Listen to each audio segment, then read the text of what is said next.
deal with being abandoned, broken up with, dumped, left, broken up with over text, broken up in person, broken up because you found out there's someone else? How do you deal and cope with this as a feminine energy woman, or really anyone? This video is for anyone who has gone through a breakup recently or even not so recently. I'm going to give you some tips and tools that are absolutely going to help you immediately recover from breakup and rebuild your identity again as a single person. Now, I have gone through a very hurtful breakup myself once upon a time, and I had a couple of other breakups that weren't as tragic, and there were reasons why. I'm going to talk about those breakups. I'm going to talk about some tools and tips that are absolutely going to help you now, and what you can begin to do to regain your identity as a person being separated from the person you love. Now, the first thing I want to talk about is that you are actually in physical pain when you're going through a breakup. There was a study recently that studied people going through breakup, and they actually gave them pain relievers to help, and it actually helped part of their brain that was physically feeling pain. The study was actually done with drugs like Advil and aspirin or Motrin. So first, I want you to check with your doctor, make sure there's a safe pain reliever you can take and for how long, but it did help in alleviating the pain and the symptoms in the part of the brain that's experiencing heartbreak. Now, a lot of you might be, well, I'm just going to have a glass of wine, I'm going to smoke up, I'm just going to numb myself. So there's a big difference between numbing yourself and healing yourself and getting through the process of breakup. Now, one of the ways you can heal yourself, not numb yourself, because remember, when we numb ourselves, we are delaying the healing. One of the reasons it took me so long to get over the man I call the artist is because I just wouldn't accept it. And I was numbing myself. I was in a place where I had dealt with so much trauma recently that one tiny trauma I was just not going to accept. And it really stunted my growth in recovering my identity and establishing my identity as this new single person. I couldn't accept that I was now single and I needed to go on with my life. So one of the ways, instead of numbing and denying yourself the pain that you're in, is I want you to really accept the pain you're in. And most importantly, I want you to cry. Did you know there are different chemicals and different tears you cry? So when you watch a movie and you cry, it's a different type of chemical in your tear than when you cry because you miss someone, or you cry because you're now alone and you don't know what to do. So when you're crying, and you will cry a lot because you're really longing for someone, you're grieving them, and it's really, a breakup is sometimes a worse type of grief than death. And I want you to just notice, what type of cry am I having right now? And how's it helping me in this moment? Because tears are there to release those chemicals and help you process the pain that you're in. And again, this pain is normal, this pain is real. The last thing I want you to do is pretend and stuff down the pain you're feeling. And I want you to understand everyone has experienced breakups and pains. Presidents of the United States, Albert Einstein, famous people in literature, women throughout the ages, men throughout the ages. Heartbreak is a road well traveled. You are not alone. Now, how do we recover losing the one person we loved and felt so wonderful about? How do we recover from that? Now, you can lose them through breakup, but you can also lose them through death. And how do you cope with these emotions, these intense emotions?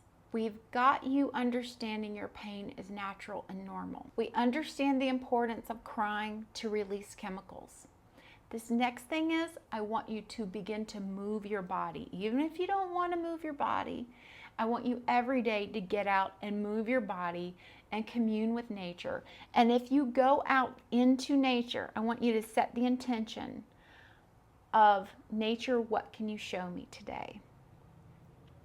This planet, what can you show me today? Universe, what is it you need me to learn today?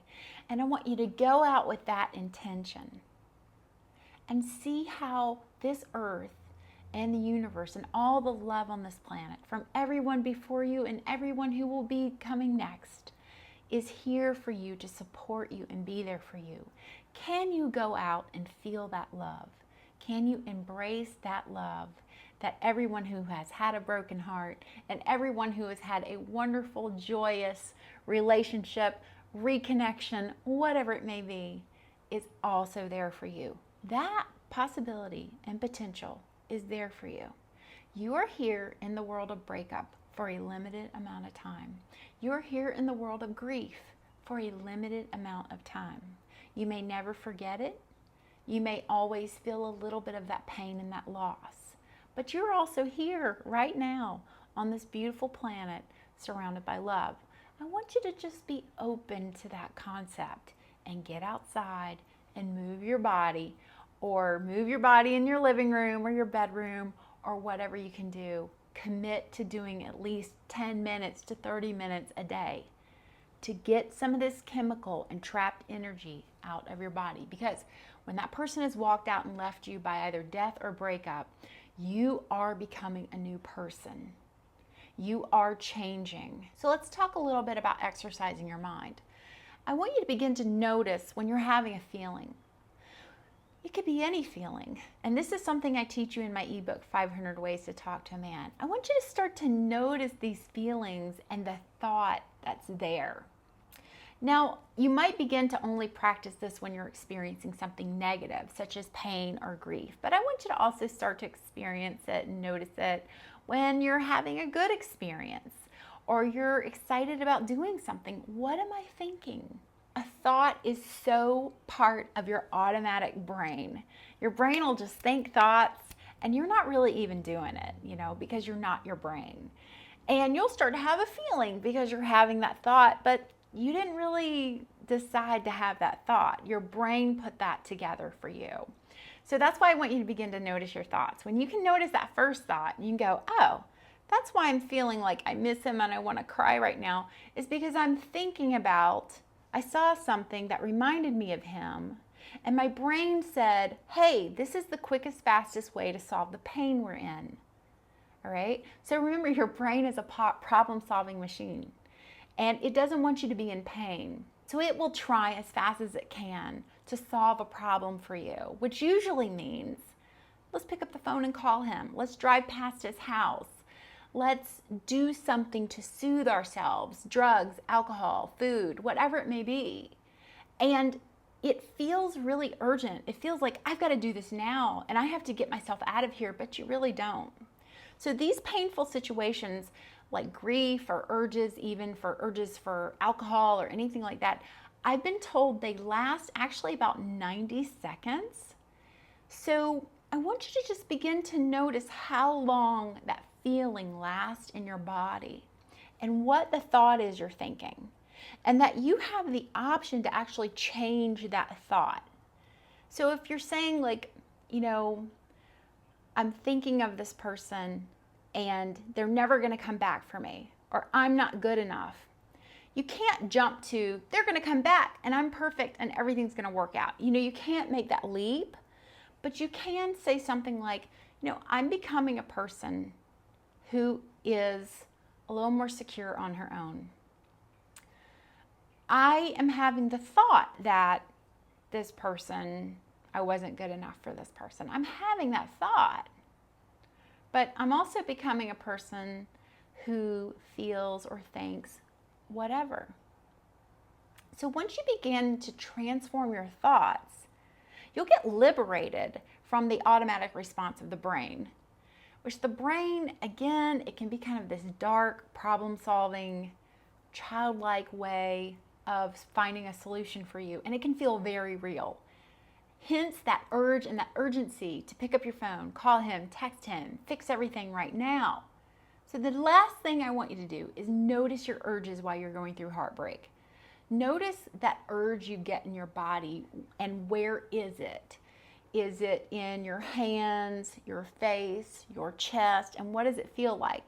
So a big urge that I would get is I want to call that person right now and get them to tell me why, or get them to talk to me, or berate them enough and make them feel guilty enough that they'll miss me and want to come back to me.